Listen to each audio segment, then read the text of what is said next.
Hi guys, for today's video, magluluto tayo ng dinuguan. Ngayon, palambutin muna natin yung karne ng baboy. Pressure cooker pala namin to. At maghiwa muna tayo ng bawang, sibuyas at luya guys. Tapos, yung pinalambot na karne ng baboy, hiwa-hiwain lang natin. Depende na sa inyo guys kung gaano kalalaki ang gusto nyo. At guys, may kanya-kanya tayo kung paano tayo magluto. Yung mga hiniwa nating bawang, luya, sibuyas, tabi muna natin guys. At guys, pasintabi nga pala sa mga hindi kumakain ng karne ng baboy at dinuguan. At yan na nga, balik tayo dyan sa hinihiwa natin. Ganyan lang pala yung paghiwa ko. Napansin nyo na ang kapal ng taba ng baboy. Kaya hindi na tayo gagamit ng mantika. Yan na yung gagawin nating mantika guys. Pag nagmantika na nga pala guys, maggisa na tayo. Inuna ko yung luya, bawang at sibuyas.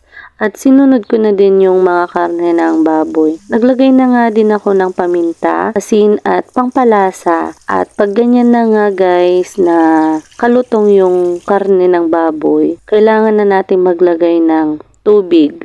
Kapag kumulo na, ilagay na natin yung papaya at isunod na natin yung dugo na may suka.